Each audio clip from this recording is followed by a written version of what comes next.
Matthew Scott, who's starring in Birdland at the Royal Court Theatre in London. When did it open? Oh, April the 3rd. 3rd of April is the preview, and then I think it's the 9th of April, which is making me feel slightly less terrified. Because we've got sort of 4 days to try and get it right.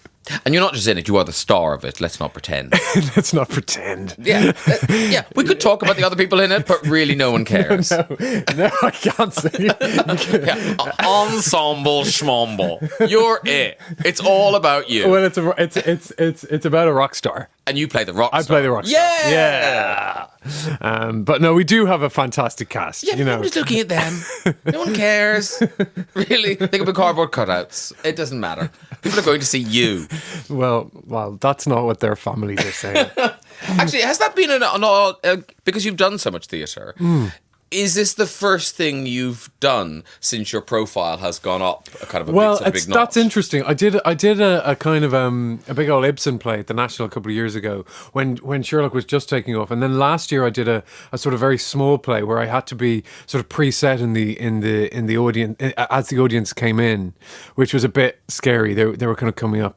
And I was supposed to be in character, whatever that means.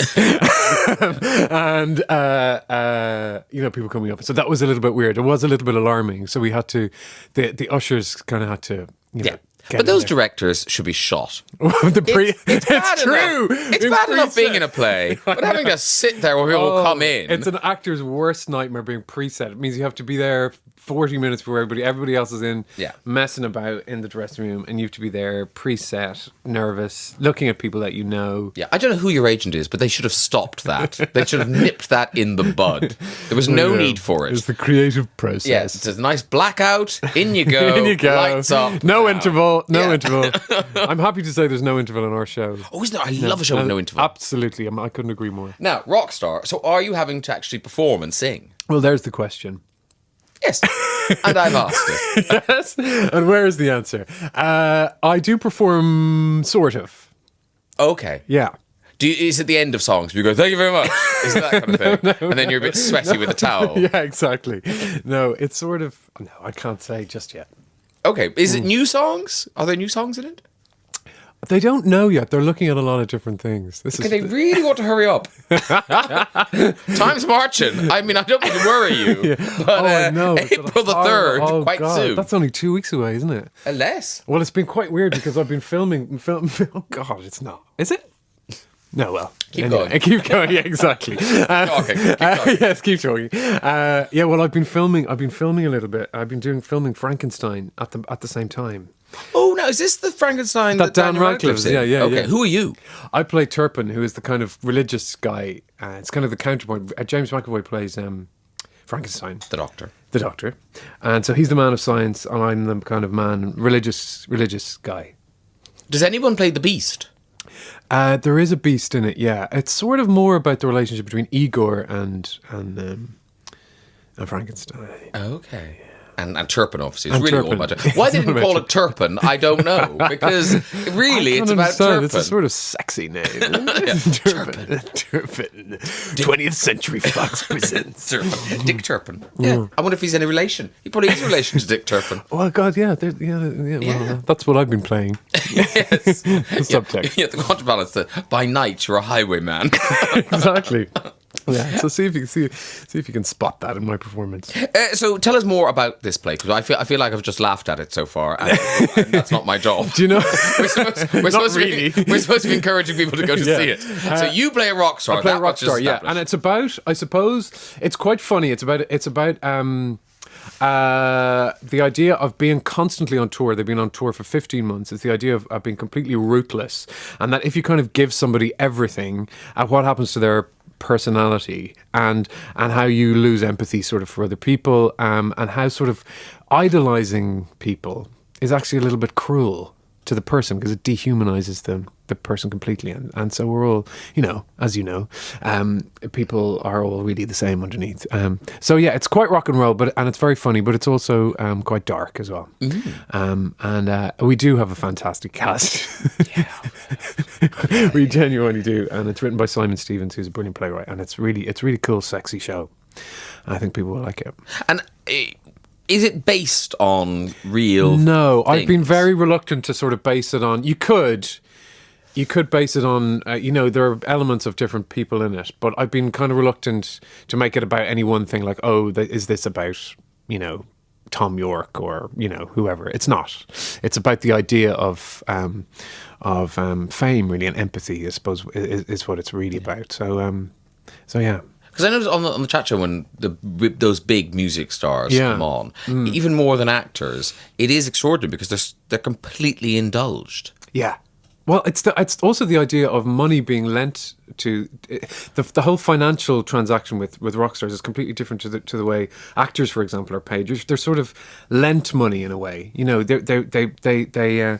lent money on the basis that they're going to make the money back, and so it's a very weird financial arrangement that I didn't really know that a lot of big musicians go about spending their money. So they're given a huge amount more. Like their riders and stuff are all slightly more ridiculous. But I always kind of blame the people around them. No one starts off asking for a basket of white kittens. Quite.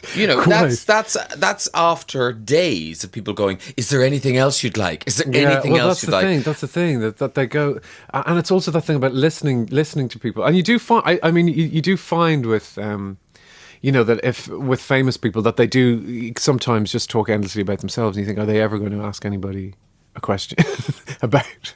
I don't know if you found that. Sorry, were you talking? Exactly, yeah. Please don't. Why are you texting? Who are you texting? Can you imagine? That'd be so rude. Have you seen that Chelsea Handler Piers Morgan thing? No, I believe, yeah, went all right there. Chelsea Handler, the comedian American, was on Piers Morgan, and apparently he'd been tweeting during the commercial breaks, and she called him out on it, rightly so. I think that is rude. It is rude. I've been at auditions actually where the director has been texting during the thing. Thanks so much for coming in. As he's. It's so rude. That is very. Yeah. You've got to think. Come on. Yeah. Yeah. You just glare. Yeah, you don't have to audition for anything anymore, do you? Not as much. So, sometimes I do, though. Yeah. Not. Again, I don't know who your agent is, but you shouldn't have to do that anymore. You should just draw a line. I think you need a new agent. That's what I'm hearing. That's what I'm hearing today. Yeah. Oh. There'll be panicked phone calls after this. Exactly. How are Andrew, you? how are you? Would you like a basket of kittens? Graham Norton. Now, people have been in touch. Oh. Yes, and they're going to ask questions, which I didn't ask. All right. Which I should have. Okay. I said I loved you, but I lied. No. This is Eileen Berry in Croydon. With so many people wanting to know what happens in Sherlock, how do you keep what happens secret? Do you lock away your scripts at night? Well, I don't think they're going to break into my house. You never know. Those Sherlock fans. Well, actually, people ask a lot. I always think it's weird, people asking, because, as if I'm going to say, and also they don't want to know. That is the funny thing, that if you actually told them, they go, what have you done? And also you'd be in serious trouble. So you do have to sort of pretend that you haven't heard the question before. Is it a gentleman's agreement, or do you actually sign a confidentiality No, you thing? don't. We don't sign anything, no. Okay, it's a gentleman's agreement. You understand that you'd be very stupid to... I mean, you'd just be thick to do that. Yes. Because that's the pleasure of the show. So, no, I don't lock away. I don't even read But you're clearly back. You are.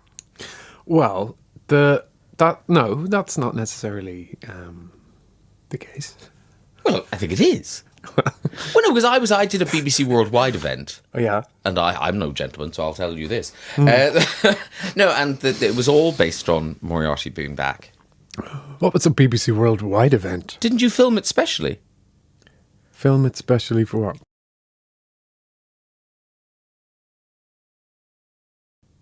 Film it specially for what? I don't know. It was this presentation to buyers all across the world who buy Sherlock.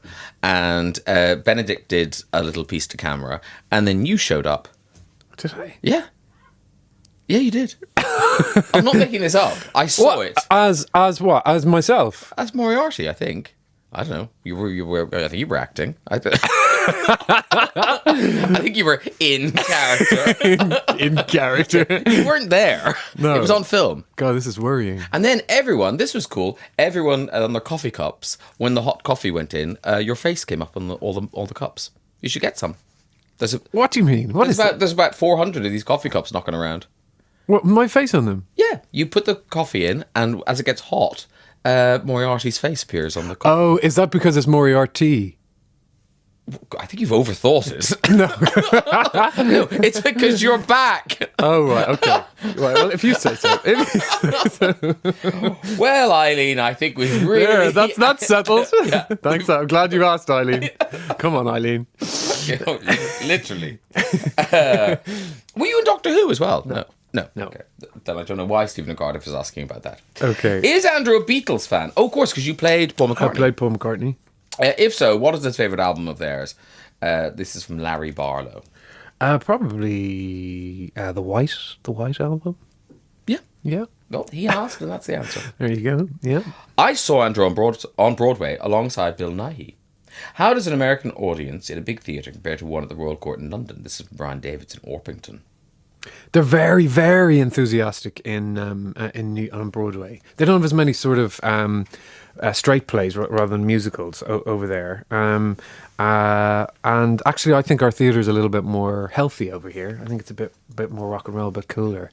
But they're very enthusiastic, and they love getting their playbill signed. Oh, yeah. They like to get that signed. They are hardcore about that. And it was you, Bill Nighy, and Julianne Moore. Julianne Moore, yeah. How cool is that? Yeah, it was really cool. It was absolutely. It's a kind of actor's dream to go on Broadway and do that. That's like winning a competition. Yeah. Well, I didn't know that's how I was cast. Oh, Yeah. I just entered. I would like to be in a play with Bill Nye and Julianne Moore because God love him. Listen. Well, look at him. He's learned it all. He's delighted. He's wearing his own clothes. Yeah, I learned their part. Actually, it was I really learned about signing and all that kind of stuff because over there, they literally would, at the time, they would literally push you out of the way to get a picture of Julianne Moore. Like they would, so get out of my way, Wow.